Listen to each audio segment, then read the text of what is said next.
Good morning.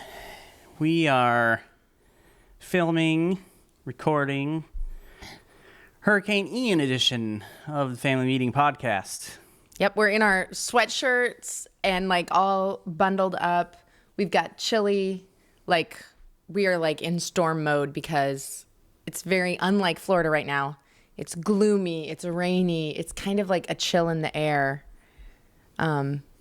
It just doesn't feel like our normal Florida. But it's nice for sweatshirts and chili, right? Scheduled to make landfall in 2.5 hours, somewhere along those lines. But not here where we are, on the other side of Florida, and then it will come overland to us. Supposed to come right to us, park off the coast, and dump a bunch of water on top of us. Yeah. 20 plus inches possibly here. We're not looking at a lot of danger. We're looking at... Hopefully not. Right. We're thinking possible flooding and a lot of water, possible wind damage, but we're not really that worried. We're kind of just hanging out. It is our first Florida hurricane. We had many since moving back. Well, I don't think we had any Florida hurricanes. We lived in Alabama. I did. You did. Yeah. Yes. When you were in school. But once we got married, we lived in Florida for 9 months and did not have a hurricane. We moved to Alabama and had 4 hurricanes. Yeah. So not our first time going through it, but our first time going through it since we've moved. So, yeah. But we're feeling pretty good. Yeah. Just I'm out of snacks, though. So. But, yeah, we're groggy, though, right? It's low energy I today. just worry about the snack situation because being in a hurricane without snacks is healthier for you. I do not want to lose weight in this hurricane. I would love to lose weight in the hurricane. I do not foresee it happening, but that would be fantastic. Are we ready to 105? Should we do 105? All right, let's do it. The YouTubers are like, please do the episode. We got to hurry up so I can get this uploaded before we might lose power. Yes, so. We are expecting to lose power. So, anyway, gather around, everybody. It's time for a family meeting. The Family Meeting is a show that's all about family relationships. We're the Osterkamps. I'm Thomas. This is my wife, Hurricane Lysandra. Hello and welcome to our family. Welcome to episode 105 of the Family Meeting Podcast. On today's episode, we're going to discuss changing your spouse. Now, we're trying to get this recording done pretty quick before we lose power from Hurricane Ian. Yes. So, trying to get that done. It's been a crazy couple of days trying to make sure everything's all packed up, ready to go for when the storm hits. Mm-hmm.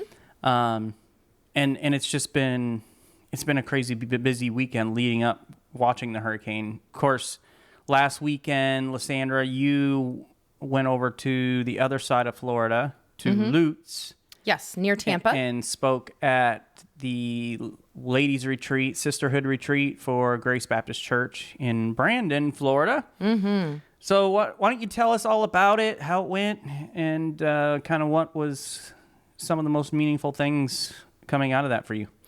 First of all, it was fabulous. I had such an amazing time. I love going in and being able to speak at conferences and retreats. It's probably my favorite thing that I do in the world. I just love it. And one of the things that I love about it is I get to come into these churches and I enter into this room of 40 ladies. Sometimes it's, a couple hundred or whatever, but this weekend was about 40 ladies. And I come in there, and by the time I leave in just a couple of days, I leave with 40 new friends.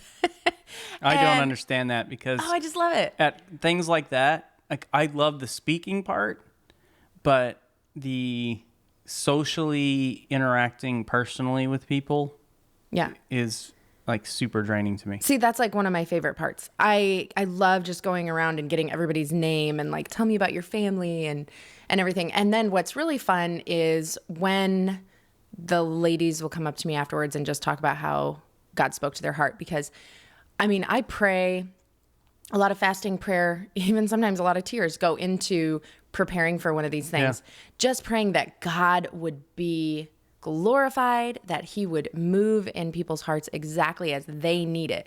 Because I've got a plan. I go into these things with a plan. I've got the notes, but it's not about the notes. It's about what God wants to do with it.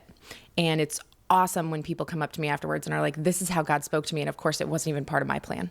Well, and what's nice is to be able to hear and see fruit from hours and hours of planning and preparation. Absolutely. And everything else. Yeah, for sure. But I do just love it. And I had a great time. The ladies at Grace Baptist Church are phenomenal. They're just an amazing group of ladies. I love every single one of them. I had great interactions with them. I hope to see them again soon. Actually, we may have an opportunity here in about 3 weeks. We're going back over to Tampa area to speak at a different church. And these churches are kind of joining up together for a marriage conference. And so we get to speak at this marriage conference called Sweet Talk. Yeah, couples weekend for Fellowship Baptist in Thanatasasa. Wow. Did you say that right? Yeah. That's awesome. I just tell people we're going to Thessalonica. Yeah, and what an insult to all the people over there listening that you don't even attempt to pronounce their hometown. I tried to pronounce their hometown and they laughed at me. They did. They laughed at me. But anyway, it is going to be an awesome time. And what was really cool is several of the ladies at the retreat were like, hey, I'll see you next month at that marriage retreat. And I'm like, oh, awesome. So their theme is Sweet Talk. Mm-hmm. So we're going to be doing 3 sessions, 1 on Friday night, 2 on Saturday. Going to be talking about real talk. Yep. Then sex talk. Yep. Sex talk is sex second. talk, Mm-hmm. and then peace talk. Mm-hmm. So those are the conversations we're going to be having. I think they have supper ready to go, worship band, and different things lined up. Wait. It's going to be a great event. You can go to our social media and get that information if you're in the area and want to attend that. Oh, yeah. Or if you just need to fly down to beautiful Florida and get away for a weekend, come on down and join us for that retreat. And they have a great facility. Yeah. Hurricane Ian will be gone by then, and hopefully everything will be up and running and good to go. All right. Should we talk about changing your spouse? Should we talk about changing you, Thomas? I feel like this is the episode. I feel like there's no hope for me, so you might as well give up. But there's still hope for some of you out there. Yeah. So we are actually talking about the fact that you should not try to change your spouse. We're not pro change your spouse. Oh, I thought this was a different episode. Yeah. Yeah, you're on the wrong episode. So I totally prepared the opposite direction for this podcast. Okay, well, you can wing it, and I'm sure that you can handle just switching your I do it every stance. Sunday, so. Yeah, right. Okay, so I'm going to start off with some transparency. I'm ashamed, in a way, not really ashamed because it's just the truth, to admit that I did have a plan to change Thomas leading up to the wedding and at the beginning of our marriage. Does this surprise you, Thomas? It does not surprise me because I'm not great now, and I really wasn't great then, so. I think you're great. You had to have at least some hope that I would change. Otherwise, you wouldn't have walked into this. You were an awesome guy. You still are. But I will say this. I gave up on that plan in, I would say, maybe year 3 or so. So you don't still at times like try to work to change me? No, I definitely don't work to change you. Now, I will absolutely come to you with grievances or like when you said this, that hurt my feelings, or it really makes me feel disrespected if you don't like take your dishes to the sink or like stuff like that. I will come to you with like stuff that bothers me and I'm asking you to make a change in your behavior. So you don't do like behavioral training, like try to trick me into, and I'm not saying this happens, I'm just asking. It sure sounds like you're saying this happens. Like, go ahead. Hey, do this thing, and obviously you don't say this. Mm-hmm. Do this thing, I'll cook your favorite meal, I'll give you sex, I'll whatever. Oh, okay. So like bargaining. No, I'm not saying bargaining, but I'm saying behavioral training, like we do with coconut. Oh, okay. Like coconut, roll over, and you get this treat. If you do a trick, you get a treat. Yeah. But obviously you wouldn't say that to your spouse because then it would be like, well, it depends on what it was. If it was sex, it might work. But you know what I mean? Like you wouldn't come out and just say it. I have Secret plotting and planning. Have you done that? Not secret plotting and planning, but I have definitely been like, wow, that was so nice that he did that. I want to do something nice for him. I feel like my motives are pretty pure. Okay. But I do know that I have told women, I maybe shouldn't even say this. You have to say it now. But I have told women, like, listen, when your husband does something good, like reward them in some way, whether it's verbal affirmation or if it's like doing something nice for them. I'm like, think about a mouse in the maze. They're going to always go for the cheese. Like, So that does sound a little It manipulative. depends on if it's, see, and this is where it comes down to, and this is not even in the notes. Like I said, I totally prepared this the opposite direction. Shut up. I think it makes a difference if you're scheming ahead of time versus, oh, my husband, my wife did this nice thing, so in kind, I want to do this. Yeah. Versus, hey, if I have this little treat, and maybe you are the treat, dangling out here, then I can get him or her to fill in the blank. Right. But I do think it's really important that when our spouses do something positive, that we respond positively. Like, I don't understand when, women are like, oh, I wish my husband would say I love you more. And then he says I love you, and you're like, well, finally. Like, yeah. Why are they ever going to want to say I love you again? Reward that good behavior with kindness and love, But that is not at all what this podcast is about. I know, but I'm just saying. We got to get... Because we're talking about changing. Okay. So I was just curious if maybe there's some of this stuff going on behind the scene you're trying to influence me without me realizing it. Personally, not that I can see, no. Okay. Now, my plan when we first got married, trying to get back on track here, it wasn't, my plan wasn't to criticize or nag, although I think it came out that way. Do you agree? I don't know what the plan was, but I know what happened. It was a lot of nagging, a lot of criticism. A lot of nagging, a lot of criticism. That wasn't my goal. I was trying to help him to be a better man, and I was Which you are fantastic now. I rarely ever feel like that. I'm glad to hear that. But maybe that's because you've changed me. Oh, snap. Okay, well, we don't know. But I did know this, and I want to tell this to especially all the women out there because I know this was my issue. You can't criticize someone into changing into who you want them to be. Okay, so just in case somebody didn't catch that, I am going to say this again. Maybe you need to turn us down to half speed for this for this one. Mike, I'm talking to you. You can't criticize someone into changing into who you want them to be. It's not going to work, right? No, you cannot. Okay. Yet I think my flesh got the better of me and I tried anyway. And if you're in your relationship with the idea that you'll only be happy when your partner fits the mold that you've designed for them, you're the one in desperate need of change. So what ways specifically did you want me to change? Like you went in having this plan to try to change me. Yeah. What needed to change? I thought it was perfect. Yes, you did.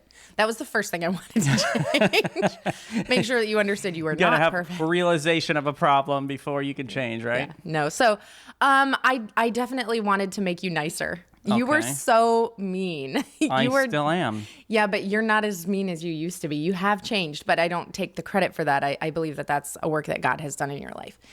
You are more empathetic now than you used to be. I'll say that's true. Yeah. But you had almost no sympathy for people when we first got married. It was like, oh, if that happened to them, they deserved it. They should have done this, people who were strangers, you were not very kind to them. I just did not like that about you. I wanted you to be a kind person. So I thought I'm going to be able to help make him kind and change him in that area. So I think that was the number one thing. Number two was probably I wanted you to have a deeper relationship with God and be more of a spiritual leader. I think that was number two way that I was trying to change you. Other than that, things like the list is still going. No, I'm curious. Socially, I wanted you to have a little bit more social grace. Okay, I do have that. You do have that now, way more so than you used to. Yeah. Yeah. So I think that's pretty much it. That's not pretty much it. I mean, yeah, it is. There was nothing physically about you I wanted to change. Nothing at all. I thought you were perfect. What about now? Nothing physically I want to change about you now either. Okay. No. So it was all kind of spiritual, social that I wanted to change. Okay. It was all your character and who you are as a person. If you could just change all that, you'd be great. I liked your personality. I thought you were hilarious. I liked your sense of humor. I wasn't trying to change that. It was more personality, not personality. Your personality's horrible. Could you change that for me? No, it was more spiritual and social. Okay. What are the ways that you hoped to change me, leading up to the marriage and at the beginning of marriage? How did you want to change me? I can't think of a way that I wanted to change you. Before we got married? Yeah. Okay, what about after we got married? Didn't you want me to change and not be so naggy and Well, yeah. critical? Yeah, but I never thought to try to change you. You didn't try to make me less naggy? Not that I remember. I mean, you had conversations with me. Yeah, but it's not like I was working to change who you are as a person. Right. I've always just thought you were perfect. So Yeah, and that's why I love you, those little blinders that you have on, those love goggles. Yeah, I there's got to be something. I think you're just not thinking of it, but that's all right. Let's no, go. there literally is nothing. There's nothing. I know. I've always liked who you are. You wanted me to be less of a prude.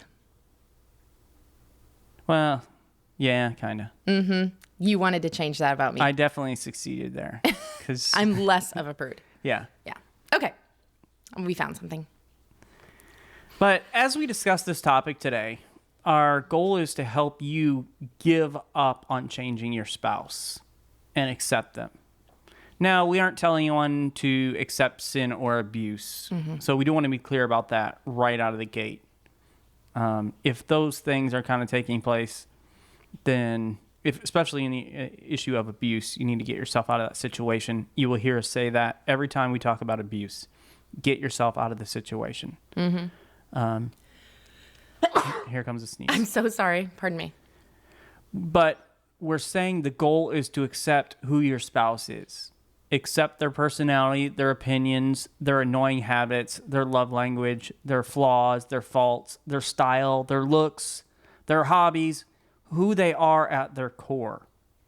The goal is to accept them as the person God made them to be, but also accept them where they are on their journey of growth and maturity. And I was just talking about this Sunday because we are doing a series going through our discipleship path and helping people to become disciple makers. And I was talking about, hey, spiritually, we're all at a different place. You know, some need to know Jesus as their Savior.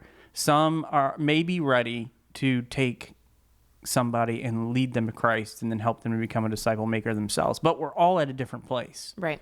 And that's true in our personal lives too. Like we're all learning and growing and developing. We will change over time, hopefully for the better.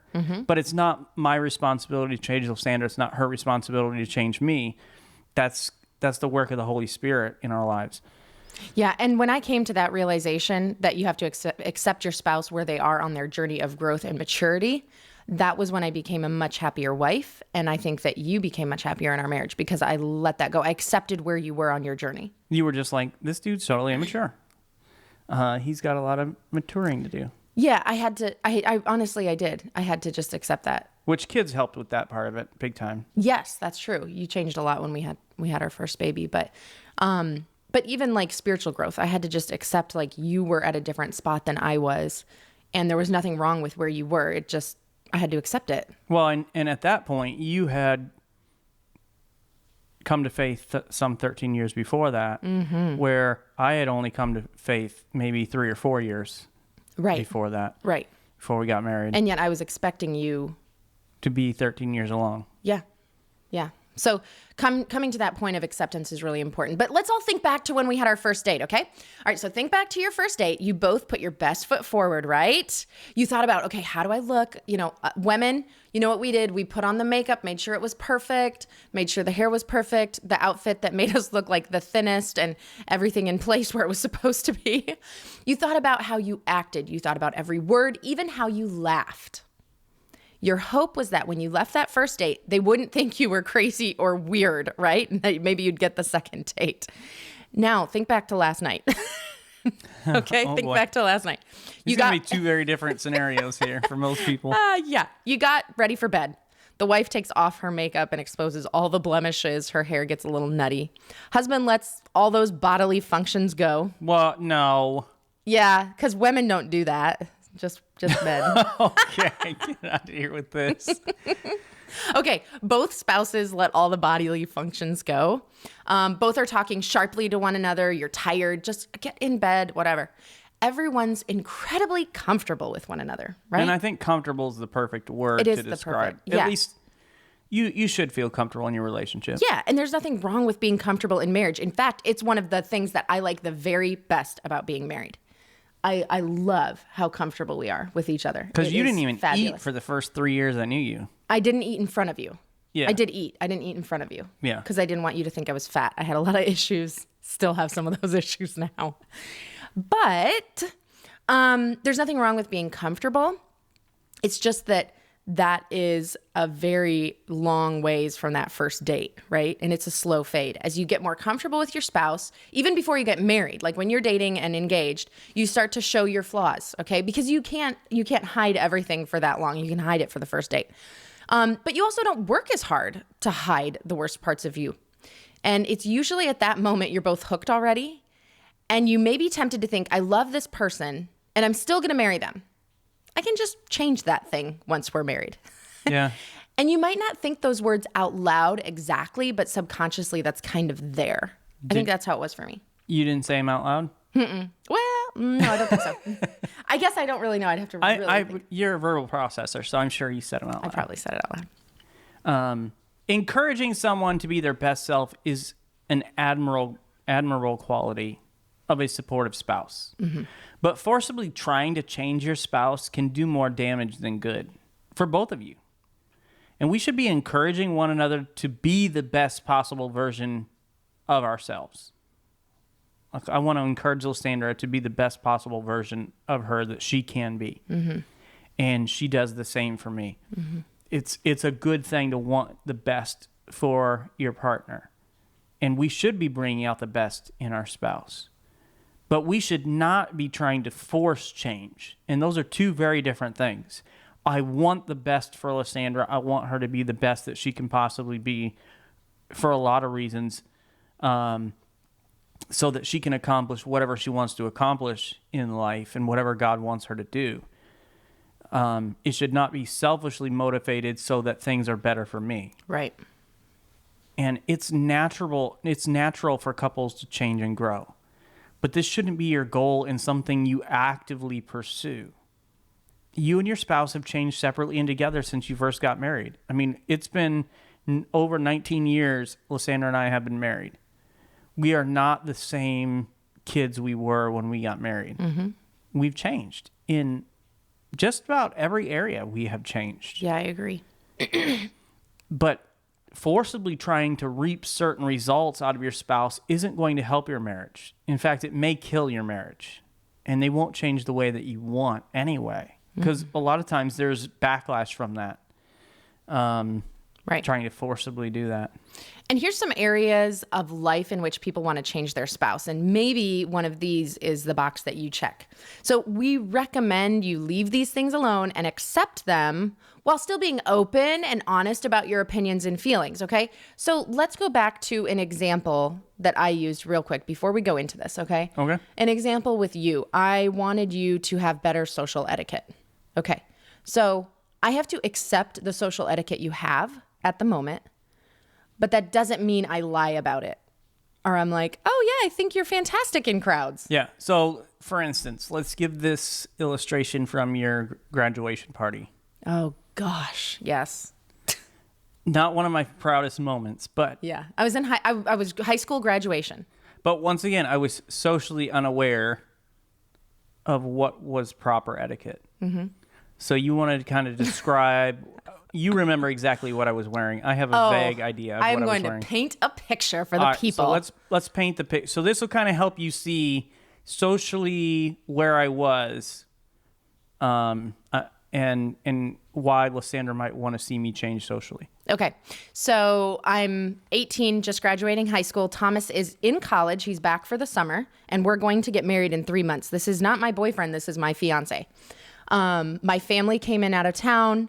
I'm wearing like a very elegant black dress, not like fancy, but just like very nice black dress and high heels. And we made a very nice like spread of fruits and vegetables and like dainty desserts. Very pish posh. It was lovely. It was not pretentious. We were not fancy people. For Walker, it was very pish posh. Yes, for Walker, Iowa. And we had the photo displays and all the stuff and like nice music going on in the background.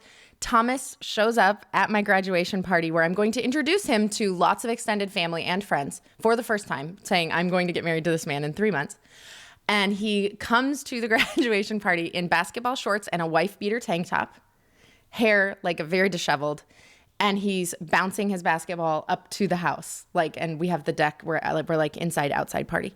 And he comes up and I love this man so much, but I was like, well, I'm not going to like fight about this right now. So I just gave him a hug and I started introducing him. And I was embarrassed. I absolutely was, because like it was understandably so out of place for like what this event was. And it was important to me. I mean, I'm only going to have one high school graduation and that was it. Well, then if I remember correctly, and tell me if this is right, I think that I got you alone. I think I took you alone into, I think it was my bedroom. Probably. And I was like, do you have anything else to wear? Can you please change? And you were like, what's wrong with what I'm wearing? You have a problem with what I'm wearing? What I'm wearing is fine. And you were very like, do you remember that? I don't remember that at all. Okay. Does that sound feasible? It sounds very feasible. I don't think, though, we had a conversation ahead of time. No. Like, hey, this is going to be this sort of function. I would really appreciate it if you would.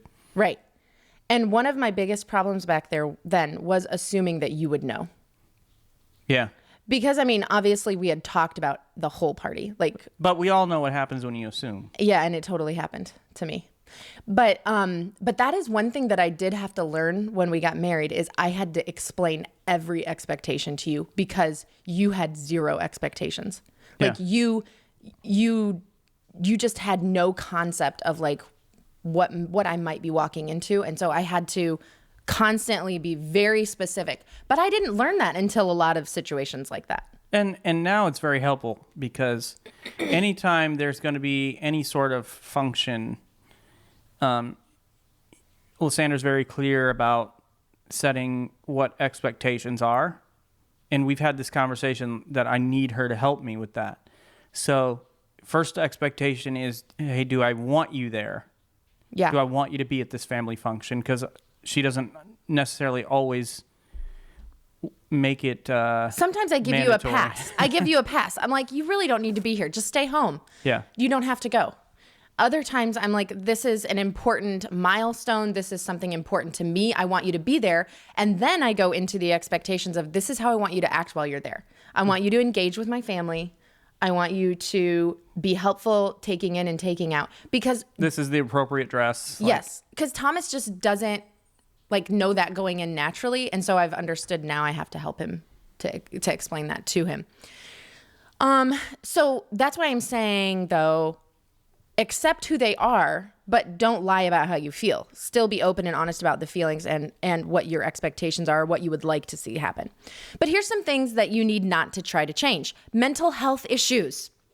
So emotional and mental issues may be helped with prescription medications or therapy or working out, going to the gym, sunshine, all those things. But they are not something you can personally change about your spouse. And this is another thing. I wanted to fix your depression, Thomas. I wanted to fix that by your depression by being a better wife or being more loving or making the home quieter and happier and more peaceful. I couldn't change your depression. That was just something about who you were made. And I had to accept it and then say, how can I help you? So that was one thing. And don't try to change their friends. You know, these friends that they enjoy spending time with. You may dislike their friends or family, but don't expect your spouse to drop their best friends or close family relationships just because you don't like them. And you just need to accept the friend and family that your spouse loves. Now, you may need to have some discussions about it. You know, if they have friendships that are destructive, you know, those are conversations that you have to have. And we've already before in different podcasts talked about approaching the right time and having these difficult conversations. Or you may need to set some expectations or some boundaries about how much time is spent with friends and those sorts of things. But this isn't the episode for that. We're just saying, hey, these are their friends, and some of the friendships they've had longer than they've had you. So to go into there and just say, it's, you know, you need to get rid of these friendships now, that's not a healthy thing to do. Mm-hmm. Other areas where you should not be trying to change your spouse, maybe just sharing the truth about how you feel, but not trying to change them. Politics. Sense of humor. You're not probably going to change your spouse's sense of humor. Just accept it. Where you live. I know Thomas had a dream of living in Florida forever. Yeah. And he waited a long time for me to get to that point where I was ready to move too. How they spend money. Don't try to change how they spend money. Be honest about it, but you're not probably going to be able to change them if they're a spender or a saver. How they handle their physical health. And many, many more. Well, and this is one of those things where we encourage people before they get married to have some counseling, to talk through a lot of these things. A lot of these issues are things that should be talked about before you get married. To figure out, okay, is this a situation where we can either agree to disagree or I can overlook that issue?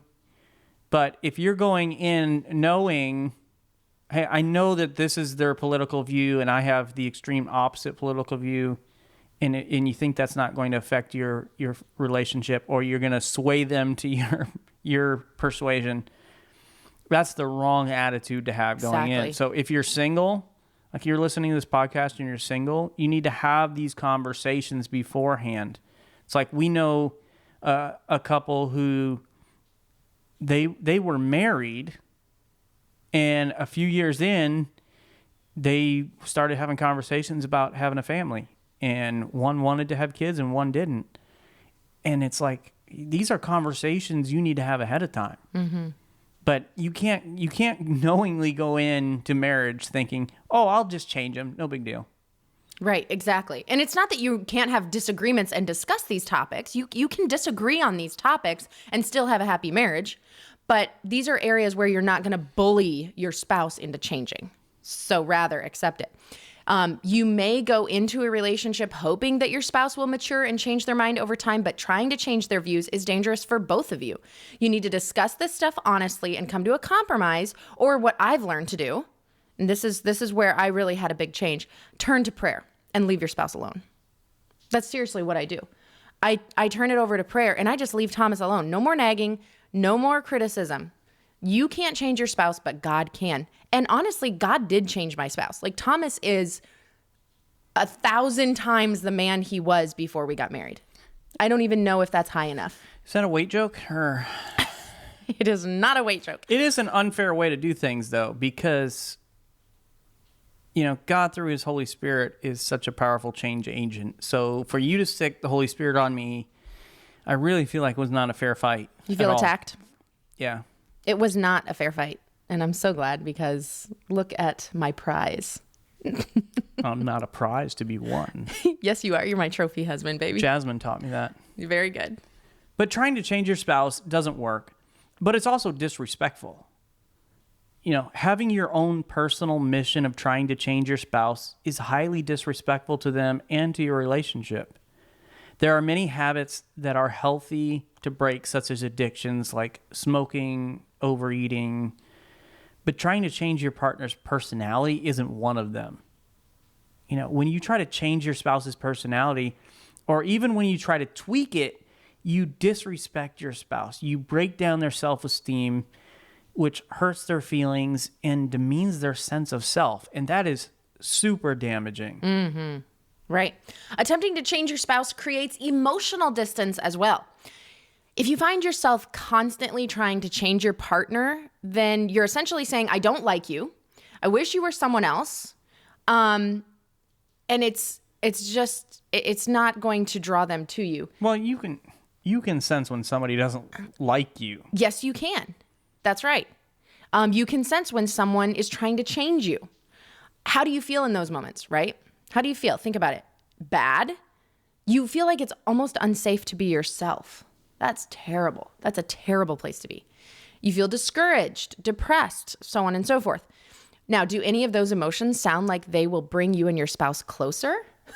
No. Not at all. It reminds me of an episode of King of Queens where Doug is going to a therapist and he's getting some counseling. Yes. And then his wife, Carrie, is like slipping notes into the therapist trying to get him to change all these different things about his life and personality and habits and whatever else. Right. He's like, this is not going to be accurate, but it was something to the effect of like, I had a dream about my mom and pizza and I was wondering whatever. And he's like, it sounds like you need to watch less TV. Yeah. Of course, then his friends find out about it and they slip things in there and it backfires. It blows up. And that was like a comical way to illustrate it's going to blow up for you too. That's right. Like, it's not going to work out the way that you're hoping it's going to work out if you try to change them. These are not ways, changing your spouse is not a way to deepen your relationship emotionally or get closer. These are ways to push your spouse away. These emotions are what you're creating. And that creates emotional distance that could eventually lead to the end of your marriage. If your marriage survives it, it will certainly ruin your marriage. It'll be a terrible marriage to live in. Like, I don't want that. And it's hard. You can recover from that, but it's hard. Right. It's a long road. Damage is done. And it's got to come with a lot of apologies and trying to undo the damage that you caused by trying to force change somebody. Because it does. When somebody gets a sense that you just don't like them, where you have to change them, I mean, that hurt runs deep. And that, whether you're male or female, like those wounds cut deep. Can I interrupt for 1 second and ask, do you feel hurt by the ways that I wanted to change you at the beginning? No. That doesn't hurt your feelings? If I would have... Where I'm at now, I can look back and see, obviously, there were things that absolutely should have changed. Maybe the route to go about that was definitely wrong, but I'm not hurt where I am now 19 years later, knowing that. Yeah, but it could have been. But in the moment, especially then, like I know we had arguments and disagreements and friction because of it. Because it is, somebody's trying to, you say you love me and you want to marry me and be in a relationship with me, but you don't like X, and Y and Z and whatever. Right. And that's who I am as a person. And that hurt you at the moment. Yeah. I'm sorry about that. I forgave you a long time ago. I'm glad. I love you. But you will owe me for that. Okay. Acceptable. But you're never going to be satisfied with your spouse as long as you're trying to change them. Working to change your spouse will leave them feeling unworthy and leave you emotionally exhausted. Your spouse is not your pet project. And for our singles out there, the person you're dating is not your pet project. You're not responsible for any changes they make in their lives. Your job isn't to create a masterpiece of a person. Although, if it was, Lysandra, you have done a horrible job. I thought we were going to say a great job. I think I've done a wonderful job on you. No. But God already did that when he personally created your spouse. Yes, he did.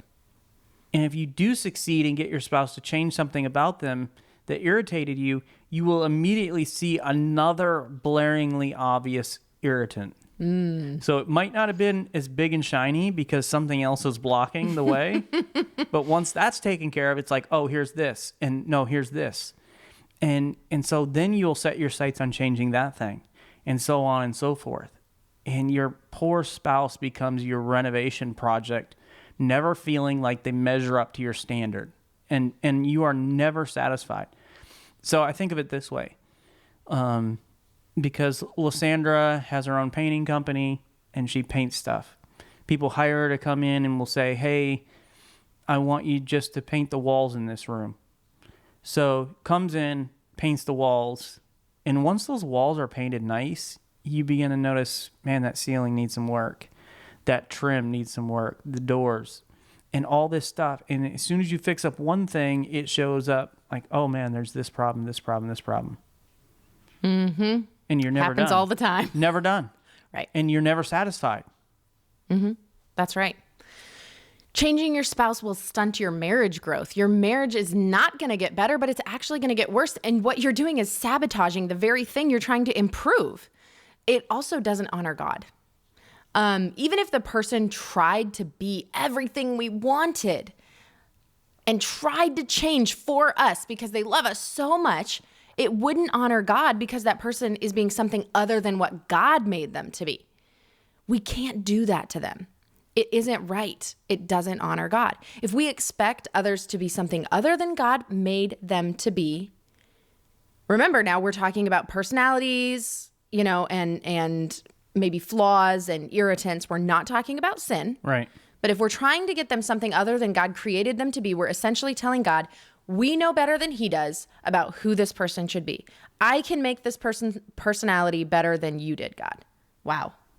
That's quite a statement, which we would never say, but we do with our actions. Yeah. Yeah, you'd never say that out loud. But once again, actions speak louder than words. And you wouldn't accept it if your spouse were trying to change you. Right. Like if your spouse is coming to you telling you, hey, I don't like this, this, and this about you, how does that make you feel? So try that role reversal a little bit. If they're coming to you and saying constantly, you need to change this, would it strengthen your relationship? If they told you that you would be they'd be more attracted to you if you look like fill in the blank. If you were 5 pounds heavier, 10 pounds lighter, this color hair, whatever, If they said that they wished you were more passionate about fill in the blank. What if they said that you should be more like Brett? I don't think I ever said that to you. Okay. I never said that. You took it that way. Because I was like, whoa, he does the dishes? I'm like, okay. I cannot live up to Brett's standards. You are alpha male, Brett. Alpha husband, anyway. I don't know about alpha male, but alpha husband. Move on, babe. Move on. But you would not accept that. And you would become angry and resentful. And you may go so far as to rebel and dig your heels into the thing that they don't like about you just to spite them or just to try to prove them wrong. Mm-hmm. I mean, ultimately, it's the nature within us. Nobody likes to be told what to do. And when determining how you should treat your spouse, always put yourself in their shoes. Think of how it would make you feel to be constantly picked apart. And once again, none of us would like that. Now, if we have glaring issues, like if I have a glaring issue, I want somebody to lovingly sit down with me and say, hey, you're doing this. You may not even realize it. It's like we've mentioned this before more than once about how I would constantly interrupt one person in communicating with them. And Lysandra took time, once again, because we've had these conversations before, and I know some of my social shortcomings and oversights. So she sat down and said, hey, just to make you aware, you're doing this. Because I want to know those things. Right. Mm-hmm. But it's way different if somebody sits down and has a loving conversation versus they're trying to manipulate and control you into changing something about yourself. Right, or criticize you into it. Another thing, though, to consider, because we're going to wrap this baby up, but your love and encouragement may help your partner reach their potential faster than they would on your own. And I think that's probably what happened in our marriage. I think that you grew faster because I was able to sit down and have those conversations and talk that through. Most definitely. It didn't happen with the criticism and the nagging. That didn't work. The manipulation, it didn't work. I gave up on that. But ultimately, their journey to being the best that they can be and who God made them is ultimately it's their own journey. And I can't change Thomas. I can lovingly be supportive and help him in as many ways as I possibly can. And personal growth is fantastic. It's awesome. Everybody has things that they could work on, like habits or goals, etiquette, social things, spiritual things. We all have things we can work on. Yeah. And changing behaviors and responses for a partner is not always bad. It can be a good thing to go ahead and make changes that will irritate your spouse less. It's, and it's normal and it's thoughtful when it's done for the right reason. But it's not about me changing you. So if you're in a relationship with the idea that you'll only be happy when your spouse fits the mold that you've designed them, you are the one in desperate need of change. Oh, that's a powerful thought. I know I said that at the beginning and then I put it in at the end too. That's very powerful. Thank you. But having a family meeting tonight, want to encourage you just to talk about if you feel accepted by your spouse. And you may need to literally sit down and ask the question, do you feel like I'm trying to change you? Mm-hmm. Whether I'm manipulating you or nagging you, but do you feel like I'm pressuring you to change? And once again, we're not talking about areas of like sin. You know, if your spouse is looking at porn all the time, like we're not talking about just accepting totally bad, wrong behavior. But, you know, maybe it's their hobbies, or maybe it's just certain things about their personality. That, maybe they do need to change, but it's not up to you to force those changes. It's not up to me to force those changes. So do you feel like I'm trying to force you to change? Am I nagging you too much? And these were conversations Lysandra and I would have, and she would ask me, do you feel like I'm nagging you? Mm-hmm. And sometimes the answer was yes, and sometimes the answer was no, that, that was a helpful reminder. But to know the difference, you have to have the conversation. Mm-hmm. And if you're the one trying to force them to change, then admit it. And maybe you're not even doing it on purpose. Maybe subconsciously you're just doing it. When you notice something, you're saying things.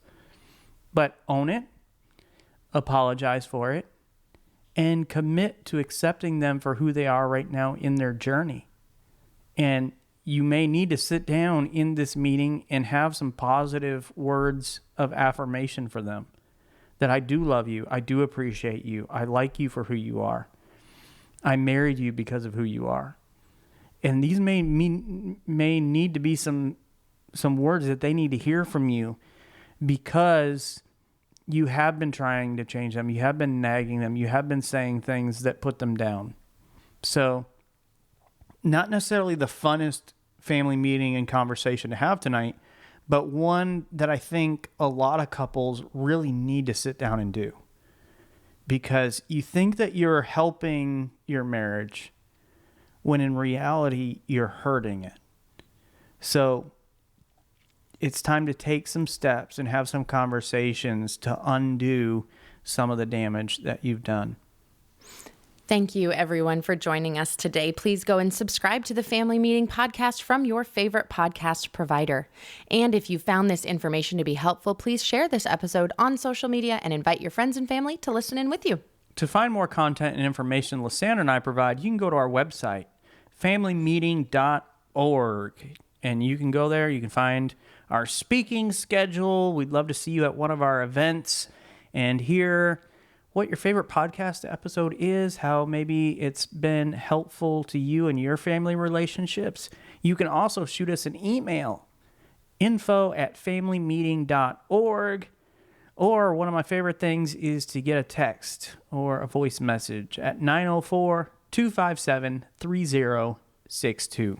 And we want to invite you to join us for our next family meeting as we talk about the many stages of parenting. Parenting changes over the years. Your children grow and change, and you never stop being their mom or dad, but the relationship changes and the way you parent should too. Thanks for joining us today for this family meeting. Have a great week, everybody. This meeting is adjourned. Another one in the books, babe. 105, y'all. And we are ready to batten down the hatches. Yep. We got our matching sweatshirts on for hurricane safety. Yep. I don't know how that helps us safely, but if we get buried under rubble, we will have a little cushion to protect. People will know that we were meant to be together because our sweatshirt. Might wouldn't just be because we're in the same house together.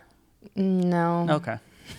I don't know. We should probably close out. Let's do that. But if you're in Florida and you are in the path of Hurricane Ian, our prayers are going out to you. Amen. And for those of you out there who are praying for us, we sure appreciate your prayers and your support of our family. Thank you. Hope that you guys have a great week. We'll see you later.